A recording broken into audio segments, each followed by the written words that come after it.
You can't wait for nobody else to fix you. You can't wait for nobody else to mature. You can't wait for nobody else to get to that part in their life where they come. You can't wait. I got great things in store for you. All I'm asking you to do is let this go so I can give you everything you've ever wanted, so I can put you where you always want to be, so I can put you where I ordained you to be, son. I gave you a gift. I can't play like you play. Humans play. I don't play. You gotta fix this. It's something in your heart. You made up in your mind because of the way things went down. You made up in your mind to be bitter.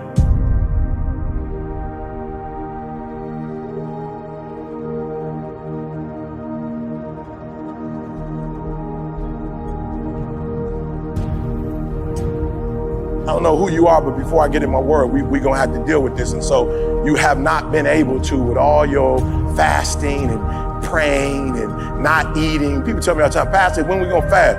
I was like, bro, some things you don't fast about that. You just need to go to God and ask God to fix that. I'm not about to go without eating. Bruh, like y'all getting religious now. We going without, Pastor, when we going on a 40-day fast? For what? What we going on, like, if you could explain to me why I need to go without eating for 40 days and still have energy to do the stuff that I do, like, explain that to me. I'll do it with you, but we not fasting for stuff that we can fix in the spirit realm. And so you're in the room and you just haven't been able to let it go. I just want you to stand. You're like, I do need to get past this because I'm getting old now and it's getting old. I need to get past this. I need to let this go. I need to let it go. Yeah, we're not playing church, y'all. I'm not interested. I ain't grow up in it. I wasn't going to church every weekend. We wasn't reading no Bible. Like, that ain't my thing. That's not what God called me for. God called me for people who want a real, solid relationship that the only person gonna judge you on the day is that's it. Only one person gonna judge you on the day of judgment. That's it. Ain't nobody else gonna be there. Huh? I'm gonna do the countdown real quick. 5. Because you're still playing with it. I'm just saying, I'm not even asking you to do nothing. I'm just asking you to acknowledge that you can't let it go. And it's killing you. I ain't ask you to take no classes or I ain't ask you to do nothing. It's killing you. And you wake up to it and you go to sleep to it. And it's killing you. Personally, it's bothering you.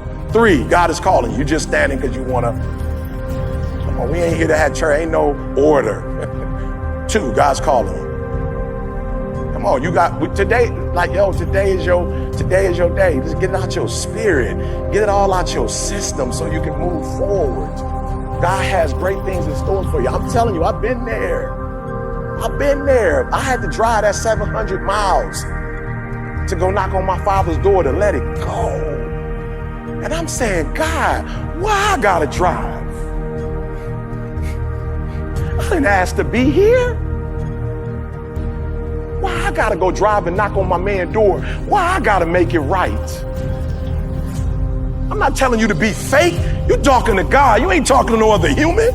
This ain't no popularity contest. Ain't nobody, I don't care what nobody think about you. You got one person to answer to. That's it. And you ain't gotta be fake. You ain't about to break his spirits. You ain't about to break his heart. You ain't about to say nothing to God that's gonna disappoint him. He already knew it was gonna happen before you knew it was gonna happen. You're the one faking and acting like it ain't. I said, God, why I gotta go all the way down here and talk to my man?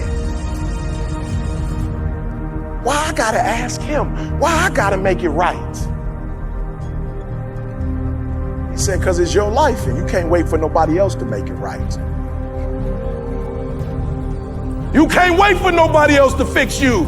You can't wait for nobody else to mature. You can't wait for nobody else to get to that part in their life where they come. You can't wait. I got great things in store for you. All I'm asking you to do is let this go so I can give you everything you've ever wanted, so I can put you where you always want to be, so I can put you where I ordained you to be, son. I gave you a gift. But I can't play like you play. Humans play. I don't play. You gotta fix this. It's something in your heart. You made up in your mind because of the way things went down. You made up in your mind to be bitter.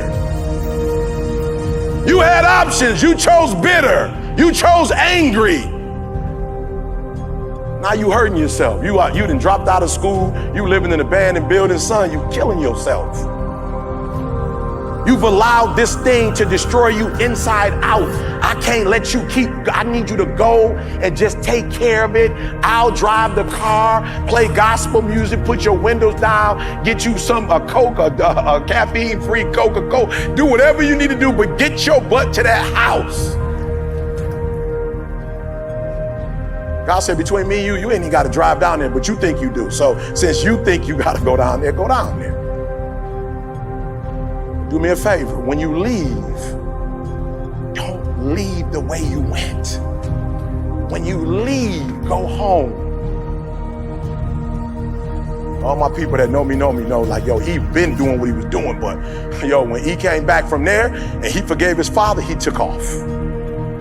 I'm telling you today, you can't take off because you got that 100-pound weight, that 150-pound weight. And so you ready. We're gonna do the timer thing. I may not be able to get to my message today, but it ain't about a message, it's about you anyway. So you're ready to let that thing go finally forever, or for whatever the next. Don't play with it. You don't know how much time you got left. Amen. I remember when I used to go to campus, these HBCU campuses, doing like George Floyd. I go on campus, when the stuff, and black kids showing up, they screaming and hollering. They got signs out, they ready to march. We shall overcome. One day I said, boo, come here, what's your GPA? A 1.5, don't go march, go to the library. Go to the library. I'm just being real. Go to the library. I'm saying, you can't help us right now. You got a 1.5 GPA. You need to go to the library. Amen. You march. When we march, you march straight to the library. Amen. And you stay in there the whole day. Okay? And then when you see us come out, amen. You guys, if you finish, come with us and go eat. If not, stay in the library. Amen. You can't help us with a 1.5 GPA. You can't help the Lord in the state. We're looking at the bank account of the believers. It's like we don't know God. We got to stop all this talking and we got to start doing, because when we do, people want to follow you when it seems like it's working.